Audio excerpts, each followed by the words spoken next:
दोस्तों और साथियों, आज की कहानी एक ऐसी लड़की की है जिस लड़की की शादी होने के बाद उसका पति जेल में है और वह अपने आशिक के साथ मजे लूट रही है, मजे में रह रही है, अपना जिंदगी का एंजॉय कर रही है। अपनी पति को जेल में भिजवाने के बाद आशिक के साथ और जेल में भी कैसे दोस्तों आपको हैरान हो जाएगी। आपको ये कहानी सुन के आप हैरत में पड़ जाओगे कि भला एक पत्नी अपने पति के साथ ऐसे कैसे कर सकती है।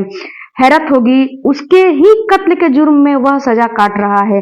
जो पत्नी मजे लूट रही है, जो औरत अपने प्रेमी के साथ है जेल में, उसी के कत्ल के जुर्म में जेल में उसका पति सजा काट रहा है। यह अजीबोगरीब कहानी है दोस्तों।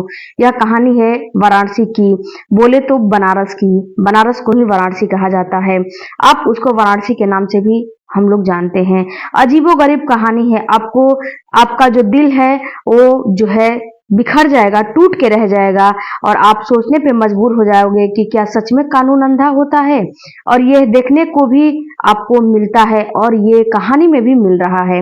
अब दोस्तों, जब यह कैसे खुला पता चला कि जिस लड़की के मरने के कत्ल में इल्जाम में उसका पति जेल में है, उसको वापस लाने के लिए कितनी प्रक्रियाएं से गुजरना पड़ता है, बड़ी हैरत की बात है। तो चलिए दोस्तों, बिना टाइम वेस्ट किए हुए आज के वीडियो में मैं आपको जो है बातें सुनाने जा रही हूँ और बातें बताने जा रही हूँ। ये अजीबोगरीब कहानी सुनाने जा रही हूँ दोस्तों। नीतू, जिस लड़की की कहानी है उसका नाम नीतू है। लड़की जो है वाराणसी में अपने पिता के साथ रह रही थी। बस आपसे वही रिक्वेस्ट है कि मेरे चैनल को जरूर सब्सक्राइब करना और वीडियो को लाइक करना बिल्कुल ना भूलना। और जिन दोस्तों ने कमेंट किया है मुझे प्यारे प्यारे, सभी के नाम अभी मैं लूंगा। तो वाराणसी में नीतू अपने माता पिता के साथ रहती थी। शुरू से ही चंचल चुलबुली लड़की थी, देखने में बहुत ही खूबसूरत थी। वहीं पे दिनेश नाम का लड़का अपने पिता के साथ 2-3 मोहल्ला छोड़कर उधर रहता था। उसके पिता अच्छे खाते पीते कारपेंटर थे, कारपेंटर का काम जानते थे, बहुत अच्छा कारोबार था। जो है कारपेंटर में डबल बेड, सोफा वगैरह इस तरह से बनाया, जो उसके पिता थे वह बनाया करते थे। उनका बड़ी बड़ी दुकानों पर सप्लाई करना था, सप्लाई करते थे। यह अच्छा खासा काम था, तो इसीलिए यह काम में उनको और लगे रहते थे। और दोनों बाप बेटे ने अच्छा खासा नाम भी कमाया था और अच्छी खासी कमाई भी करते थे। जब दिनेश बड़ा हुआ तो उसके पिता नानू राम को अपने बेटे दिनेश की शादी की फिक्र हुई। अब जब उन्होंने लड़की देखनी शुरू की तो लड़की के रूप में उन्हें पसंद नीतू आ जाती है। नीतू के बारे में जब किसी ने बताया कि लड़की 12वीं तक पढ़ी लिखी है और चंचल और खूबसूरत है, और उसकी खूबसूरती ऐसी है कि बेटा तुम्हारा अपनी पत्नी के साथ बहुत खुश रहेगा। जो दिनेश था उसकी मैं बात कह रही हूँ। हर माँ बाप को यही तमन्ना होती है कि वह अपने बेटे के लिए अच्छी दुल्हन, खूबसूरत दुल्हन लेकर आए और अपने बेटे के लिए अच्छा घर में रिश्ता तय करे, ताकि उसका बेटा बिल्कुल अच्छे से रहे और अपनी उसकी पत्नी जो है बिल्कुल समझदारी से अपना घर गृहस्थी आगे चलाए, दुल्हन लेकर आए। इसीलिए नानू राम भी अपने बेटे के लिए खूबसूरत दुल्हन चाहता था, क्योंकि एक ही बेटा था और उसका दूसरा कोई औलाद नहीं था। अलग अलग और जो है बेटे हैं और भी अपनी बहुएं जो है लाना है, इसीलिए वह बेटे की बड़ी धूमधाम से शादी करना चाहता था और जो है शादी किया भी, बहू लाना चाहता था। उधर नीतू के घर वाले भी अच्छे खाते पीते थे, उनका भी अपना खेती बाड़ी की जमीन भी थी और वैसे भी जो है बनारस के अंदर में भी उनका काफी अच्छा कारोबार था। नीतू के 3 भाई थे जो अलग अलग जगह पर एक सरकारी नौकरी जो है करते थे और बाकी 2 प्राइवेट से। कुल मिलाकर नीतू और दिनेश की जोड़ी दोनों के घर वालों को जम जाती है। दोनों के घर वाले इनकी शादी तय कर देते हैं। दोनों के लड़के के घर वाले को नीतू अच्छी लगती है, नीतू के घर वाले को दिनेश अच्छा लग जाता है और दोनों के घर वाले फैसला कर लेते हैं कि अब इनकी शादी कर दी जाएगी। पहले जरूरी उनकी रस्म होने के बाद जो है उनकी मंगनी होती है और जो रस्म होती है उनको अदा होने के बाद अब नीतू और दिनेश की शादी हो जाती है, दोनों शादी के बंधन में बंध जाते हैं। पापा जो भी दहेज का सामान दिए थे वो नीतू को दे दिए थे। जब शादी के बंधन में बंध कर नीतू अपने पति के घर ससुराल पहुंचती है तो दोनों पति पत्नी एक दूसरे को देखकर बहुत खुश थे। शुरू के दिनों में ऐसा ही लगता था दिनेश को भी। जैसे दिनेश नीतू को पाकर खुश था वैसे ही नीतू भी दिनेश को पाकर काफी खुश थी। यह दिनेश सोच रहा था, लेकिन यहाँ पर दिनेश का जो सोचना था बिल्कुल गलत साबित हो जाता है। शादी के कुछ ही दिनों बाद लगभग लगभग 13 महीने गुजर जाते हैं, लेकिन देखने में दिनेश को ऐसा ही लगता था कि नहीं, नीतू शायद अपने घर को छोड़ने की वजह से वह यहाँ एडजस्ट थोड़ा कम कर पा रही है, एडजस्ट नहीं हो पा रही है। इसीलिए वह दिनेश से जो है उखड़ी उखड़ी रहती थी। एक दिन दिनेश ने नीतू को घुमाने ले जाने का फैसला किया और वह उसको घुमाने के लिए ले जाता है और वह घूमने जो है हस्बैंड और वाइफ दोनों घूमने जाते हैं। हनीमून मनाने नहीं गए थे, लेकिन वह जब देखता है कि मेरी पत्नी काफी उखड़ी हुई रहती है मेरे साथ, तो वह अपनी पत्नी को सोचता है कि कहीं घुमा दूंगा तो इसका मन बहल जाएगा। वह मुंबई के लिए निकलते हैं, अपना पहले ट्रेन का टिकट भी कर लेते हैं, लेकिन मुंबई से पहले ही एक स्टेशन पर जब गाड़ी रुकती है तो वहां से नीतू गायब हो जाती है। नीतू का गायब होना था कि दिनेश के तो हाथ पैर फूल जाते हैं। वह स्टेशन पर, प्लेटफॉर्म पर, वहां पर हर जगह कोशिश करता है नीतू को ढूंढने की, लेकिन वह उसको ढूंढ नहीं पाता है किसी तरह से। अब इसके साले का फोन उसके फोन पे आता है। उसको आता है तो उसको जो है पूछता है कि जीजा जी आप मुंबई जा रहे हो क्या? तो वह जो है उसके जीजा होते हैं, वह बोलता है कि मैं बहुत परेशान हूँ, बड़ी दुविधा में हूँ। तो उसका जो साला होता है वो कहता है कि क्या परेशानी है जीजा जी, क्या दुविधा है मुझे बताइए। तो वो जीजा होता है वो बोलता है कि तुम्हारी बहन यहाँ स्टेशन पर गायब हो गई है, यहाँ से मुझे मिल नहीं रही है। इतना सुन उसका भाई सुनता ही नहीं है कि उसका साला अपने जीजा दिनेश पर जो है भड़क जाता है, भड़क उठता है और उसे गालियां देने लगता है। उसने कहा कि कैसे मर्द हो जो तुम अपनी औरत का ख्याल नहीं रख सकते हो, और यह तो तुम बहाने कर रहे हो। तुमने मेरी बहन जो है वहां से कैसे गायब हो गई? अगर तुम वहां पे थे तो तुम्हें मिल नहीं रही है, बल्कि तुमने मेरी बहन को मार करके ट्रेन में फेंक दिया है। और खूब उसको गाली गलौज देने लगा। दिनेश बड़ा परेशान हो जाता है। अब पत्नी के जाने के बाद वह इतना दुखी था कि उसको ढूंढने में इधर उधर से उसका जो साला था कॉल कर करके उसके साले ने उसको धमकाया और गालियां भी तरह तरह की उसको देने लगा। उसको तरह तरह के जो है उस पे इल्जाम लगाने लगे और उसकी धमकी अधिक बहुत ज्यादा होने लगी कि मेरी बहन नहीं मिली तो तुम्हारे ऊपर मुकदमा दर्ज कर दूंगा, तुमने मेरी बहन को मार करके ट्रेन में फेंक दिया है। लेकिन दिनेश करता भी क्या करता, बेचारा ढूंढ रहा था अपनी पत्नी को। ट्रेन भी छूट गई क्योंकि यहीं से वह गायब हुई थी। ट्रेन भी छूट जाती है, आगे जाना तो भूल गया था दिनेश, जहां उसकी पिकनिक के लिए मुंबई जा रहा था। लेकिन अब आगे तो क्या जाता बेचारा, यहीं पर उसके तो हाथ पैर फूल गए थे। उसका साला भी उसे धमका रहा था। अब इसी हालत में वह अपने घर लौट आता है। घर आने के बाद अपने घर परिवार में माँ बाप को सारी बात बताता है। उसके माता पिता क्या हुआ बेटे के साथ, नीतू के मामले में ससुराल में भी ऐसे जो है खामोशी छाई थी। उसके लिए कोई गलत बात जो है मैं सोच ही नहीं सकता था। उसके ससुराल वाले उस पर उंगली उठाने लगते हैं। अपने पति से उंगलियां जो है, तुम पति हो, पक्की पति के नाम पे कलंक हो। उसके साले, उसके परिवार वाले उससे के ऊपर आवाज उठाने लगते हैं। लेकिन जो दिनेश होता है कभी अपनी पत्नी से ऊंची आवाज में बात भी नहीं किया था। उनको कभी यह जाहिर नहीं होने दिया था कि नीतू यहाँ पर खुश नहीं है। इसीलिए पता किया कि हमारी बेटी मिली या नहीं मिली। वह नहीं मिली थी तो अब उसके माता पिता और भाई पुलिस स्टेशन चले जाते हैं।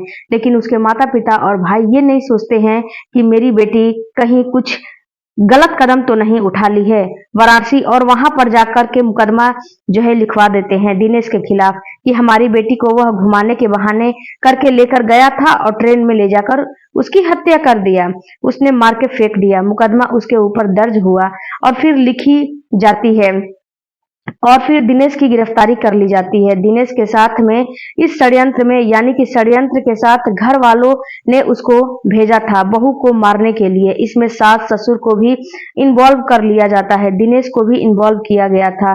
कुछ दिन के बाद सास ससुर की तो जमानत हो जाती है, लेकिन दिनेश की जमानत नहीं हो पाई थी। मामला इसी तरह से चलता रहा, टाइम गुजरता रहा दोस्तों। इसी तरह से टाइम गुजरते गुजरते 1 साल गुजर जाता है।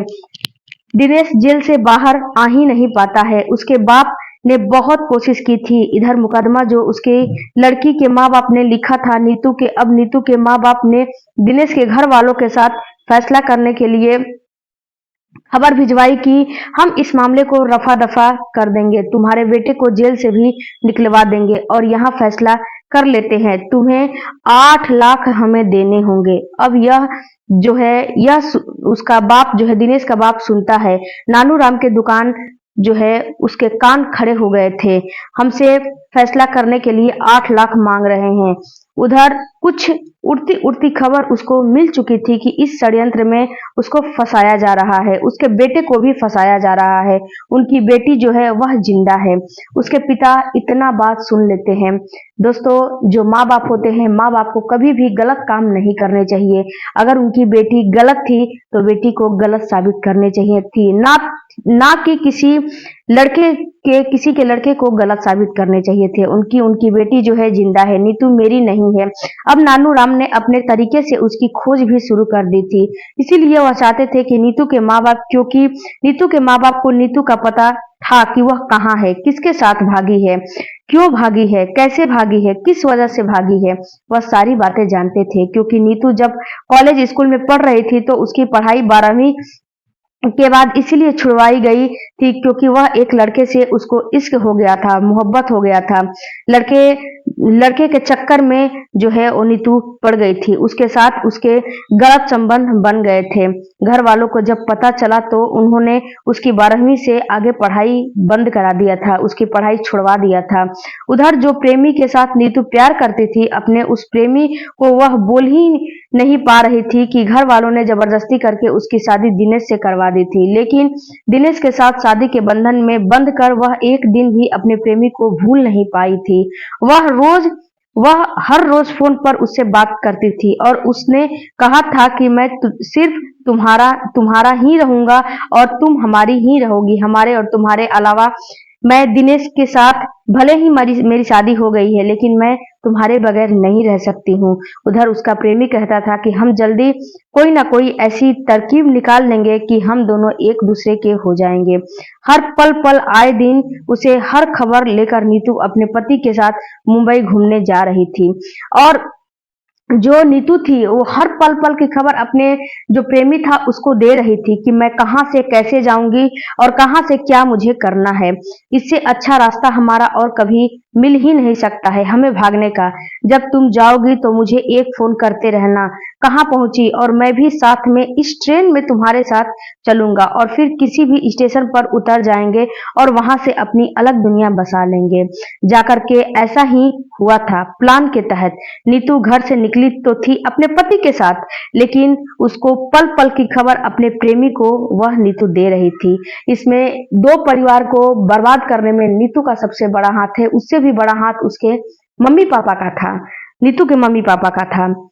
प्रेमी को दे रही थी और प्रेमी के साथ वह स्टेशन स्टेशन लगभग महाराष्ट्र का तो नहीं, उससे पहले ही कोई राजस्थान का स्टेशन था, उस स्टेशन पर वह उतर गई और वहां से वह फरार हो जाती है। होने के बाद वह सीधे दिल्ली आ गए थे और दिल्ली वहां पति पत्नी की तरह वह रहने लगे थे। एक कमरा उन्होंने किराए पर ले लिया था। दोस्तों, इधर उसके माँ बाप जो है वह दिनेश के खिलाफ, उसके घर वालों के खिलाफ रिपोर्ट लिखवा कर जेल भेज देते हैं। शादीशुदा जिंदगी वह अपने प्रेमी के साथ बिता रही थी। शादीशुदा जब नए कपल होते हैं तो कितने उमंगे होती है। उसी तरह दिनेश के मन में भी बहुत ज्यादा प्रेम अपनी पत्नी को लेकर था और अपनी पत्नी को लेकर बहुत ज्यादा उसकी ख्वाहिशें भी थी। वह अपने प्रेमी के साथ दिन रात बिता रही थी। इधर इसका प्रेमी उस जो है इसका जो पति होता है वह जेल में अपना दिन बिता रहा था। उसके प्रेमी के साथ उसकी एक बच्चा भी हो गया था। सारी बातें नानूराम ने डिटेल के साथ निकाल ली थी और वाराणसी पुलिस स्टेशन पहुंचता है कि सर मेरा बेटा गिरफ्तार है, जेल काट रहा है। 1 साल हो गए हैं, लेकिन मेरी बहू ने कहा ऐसे कैसे हो सकता है कि मेरी बहू जिंदा है और वह दिल्ली किराए के मकान में रह रही है। जनकपुरी थाने में वह रह रही है। जनकपुरी थाने से आप संपर्क करिए। नानूराम सारा चीज बताता है और ये भी बताता है कि मेरा जो बेटा है वह गलत इल्जाम में जेल में है। ये सिचुएशन बताता है जहां पर उनकी बताई गई थी जो बताए गए थे उनका जो किराए का कमरा था। इस बात को तो वह पहले ही वहां से फरार हो चुके थे। जब पुलिस गई थी वहां से वो लोग निकल चुके थे। वाराणसी की पुलिस दिल्ली से लौट आई, लेकिन दिल्ली पुलिस को अलर्ट करके आई थी कि आपको आगे क्या करना है। कितने साल से 1 साल से ज्यादा हो गया उसको जेल काटते हुए, और इधर नीतू को रेलवे स्टेशन से जो दिल्ली पुलिस थी वो गिरफ्तार कर ली। वह कहीं लंबे जाने के चक्कर में थे, स्टेशन पर थे। इसके बाद नीतू वहां पे कहती है कि मैं अपने पति के साथ नहीं रहना चाहती। मैं शादीशुदा बंधन में 13 महीने तक अपने पति के साथ थी। एक दिन जब दिनेश मुझसे कहता है कि हम तुम्हें घूमने के लिए मुंबई ले जा रहे हैं, तब कहीं जाकर मेरी मुराद यह पूरी हुई कि अब शायद मैं अपने प्रेमी के साथ जिंदगी गुजारने का मौका मुझे मिल जाएगा। और तभी हमने प्लान बनाया कि हम रास्ते से ही भाग जाएंगे, क्योंकि मेरा प्रेमी साथ साथ इसी ट्रेन में दूसरी बोगी में बैठा हुआ था और इसी बीच में 1-2 बार जो है हम दोनों फोन पे बात भी किए और पास भी आया था। रात को जब रात हुआ तो मेरा पति जब सो जाता है तो हम दोनों वहां से निकल जाते हैं और अपनी जिंदगी अच्छी तरह से गुजार रहे थे। मेरे माँ बाप ने मेरी शादी दिनेश के साथ जबरदस्ती की थी, जबकि मैंने माँ बाप से कहा भी था कि मैं अपनी शादी अपने प्रेमी जिससे मैं प्रेम करती हूँ उसी से करूंगी, लेकिन मेरे माँ बाप ने मुझे मेरी बात नहीं सुनी। मेरे भागने के बाद कुछ दिनों के बाद मेरे घर वालों को पता चल गया था, लेकिन मेरे माँ बाप ने जबरदस्ती मुकदमा किया। मेरे मुझे बताए बिना ही मुकदमा दर्ज कराया। बगैर तो अपने प्रेमी के साथ मैं रह रही थी।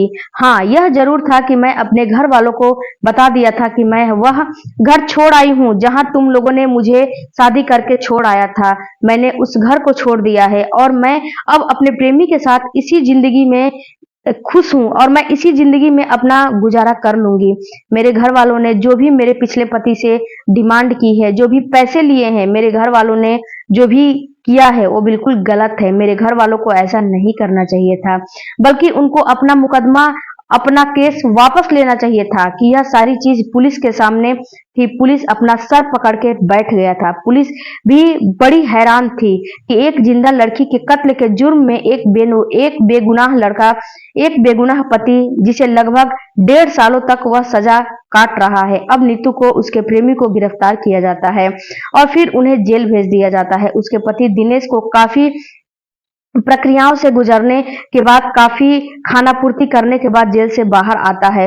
तो दोस्तों, यह थी एक कहानी जो जिंदा अपने प्रेमी के साथ मजे लूट रही थी। उसके जुर्म में उसका पति, एक आदमी 1.5 साल की सजा काट करके तब बाहर कहीं निकलता है। तो दोस्तों, कैसी लगी हमारी कहानी हमें जरूर कमेंट करके बताइएगा। और दोस्तों, आप लोगों से एक और रिक्वेस्ट है कि जो भी लड़की के माता पिता हैं वो जरा अपनी बच्ची को, अपने बच्चे को जरा ध्यान से समझाएं।